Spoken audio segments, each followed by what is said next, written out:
Boa tarde. Serve este vídeo para uma aula assíncrona e para que possais rever alguns conhecimentos que possam ter ficado para trás e também para ler convosco alguns excertos da obra que eu penso que é importante ler. Recapitulando, temos até aqui um narrador que faz a sua viagem de Lisboa a Santarém, uma viagem física, vai passando por diversos lugares, pela Charneca, pelo Cartaz, vai chegar inclusive ao Vale de Santarém, onde aí sim se enamora de uma janela de uma determinada casa, uma casa antiga, onde ele imagina, quiçá, o vulto de uma donzela, quiçá uma donzela com olhos negros, e aí é interrompido por um companheiro de viagem que o corrige dizendo que não, que eram olhos verdes. E ele pergunta, então aí realmente existe uma donzela? E o companheiro de viagem lhe diz, não, não existe, já existiu a menina dos rouxinóis. Porventura os rouxinóis já estão aí, serão outros, mas a menina dos rouxinóis já não está. O narrador pergunta, mas que história é essa da menina dos rouxinóis? É o que o companheiro diz que foi uma menina que tinha estado e tinha existido há 10 anos atrás e que agora tinha já desaparecido. E o narrador, com a sua curiosidade, pede para lhe contar então a história dessa menina dos rouxinóis. E é aqui que nós entramos então na novela propriamente dita. Até aqui eu falei em viagem de Lisboa a Santarém. Note-se que o narrador faz várias considerações a nível político, a nível social, a nível inclusive da literatura, e por isso lhe chamamos viagens, porque não é só uma viagem física que ele faz, são as imensas viagens que ele faz e que nos leva com ele a viajar. No Vale, então, temos um companheiro de viagem que lhe vai contar a história da menina dos rouxinóis e, a determinada altura, apresentam-nos, sim, personagens. A primeira personagem que nos apresentam é uma velhinha que está ali a adubar. Nós sabemos que é a avó da Joaninha. Depois apresentam-nos a Joaninha.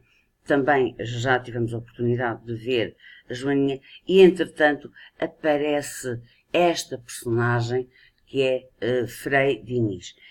Frei Diniz, que é uma personagem austera, é o frade, e que nós temos curiosidade também para saber como é que ele aparece ali. Mas, todas as sextas-feiras, a sua presença é certa ali no Vale. Quase que é desejada e temida. Ele traz notícias, mas ao mesmo tempo é uma presença que é temida. Vamos já ver então quem é Frei Diniz. Frei Diniz tinha sido nada mais nada menos que Diniz da Taíde. A seguir a carreira das armas, como aqui se diz, e depois a das letras. Foi a Lisboa receber o seu despacho, beijou a mão a El Rei e retomou um dia o caminho de Santarém. Chegou àquela vila, deixou criados e cavalos na estalagem e foi tocar à campa da portaria de São Francisco. Os criados esperaram em vão muitos dias. Ele não voltou. Desapareceu do mundo de Diniz da Taíde e dali a 2 anos apareceu Frei Diniz da Cruz, o frade mais austero e o pregador mais eloquente daquele tempo. Raro pregava e só de doutrina, mas era uma torrente de vimência, uma unção, uma força. Vejamos. Então, Diniz de Taíde, o homem do século, transforma-se, entra para a ordem franciscana, a ordem de São Francisco, e torna-se no frade mais austero. É-nos dito depois que a ordem de São Francisco era aquela que estava mais, digamos assim, menos crédito tinha junto do povo, junto do público. Por isso mesmo, Frei Diniz escolheu, dizem-nos aqui embaixo, escritores já não tinham, pregadores poucos e sem reputação, era todo o sentido da religião mais humilhada na geral decadência das ordens. Frei Diniz procurou-a por isso mesmo. Queria ser o frade desprezado e apulpado do século XIX. Como que num desejo de autopunição. Mas porquê isto? Porquê este desejo de autopunição? Mais adiante iremos dar a resposta a estas questões. Então eis aqui o Dinis de Ataíde, não quis ser Bento, nem Jerónimo, nem Cartucho, e se foi meter padre franciscano. De todos os seus bens, que eram consideráveis, tirou apenas para pagar o dote e piso da sua entrada no convento. Do resto, fez doação inteira a Dona Francisca Joana, a velha, hoje cega e decrépita, que no início desta história encontramos do bando à sua porta na casa de Val. A velha não tinha mais família que um neto e uma neta. A neta era Joaninha, filha única do seu único filho varão e já órfã de pai e mãe. O neto, órfão também, nascera póstumo e custara a vida à sua mãe, filha querida e predileta da velha. Antes da esplêndida adoção de Frei Dinis, a família, que era de boa e honrada descendência, podia dizer-se pobre, depois viviam remediadamente. Em tempos mais antigos, e em vida dos dois filhos de Dona Francisca, Frei Dinis, então Dinis de Ataíde e corregedor da comarca, frequentara bastante aquela casa, desde a morte do filho e do genro, que ambos pereceram desastradamente num dia cruzando o Tejo, num saveiro em ocasião de grande cheia, ele nunca mais lá tornara. Até que se meteu frade, e que passaram anos e que o fizeram guardião do seu convento. Já a nora e a filha da velha tinham morrido também. E é notável que na mesma hora em que Frei Dinis professava em São Francisco de Santarém, vestia Dona Francisca aquela túnica roxa que nunca mais largou. Mas um dia chegou Frei Dinis à porta da casa do Vale e disse: Deus seja nesta casa.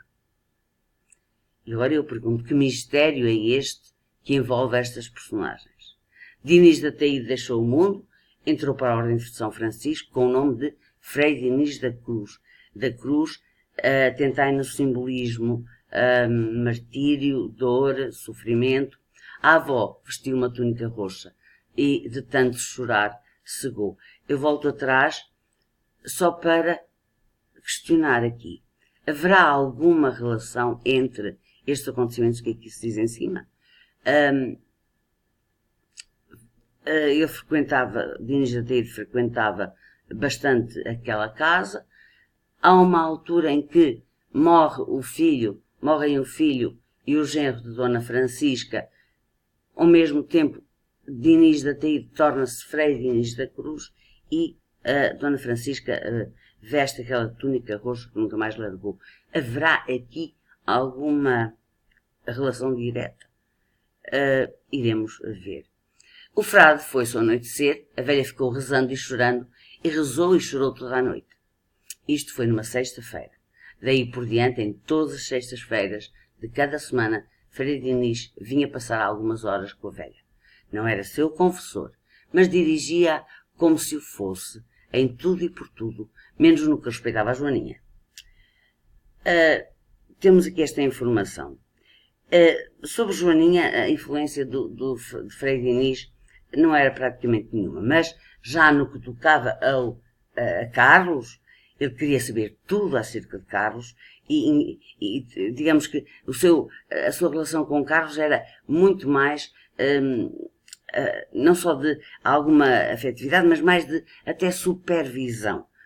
Reparai, quando se diz, Joaninha não tinha medo, mas o respeito que ele lhe inspirava era misturado de uma aversão instintiva, por contradição inaudita e inexplicável, a deixava simpatizar com tudo quanto ele dizia e professava. Não assim Carlos, o primo, o companheiro, o único amigo da nossa Joaninha, o outro neto da velha pela sua filha.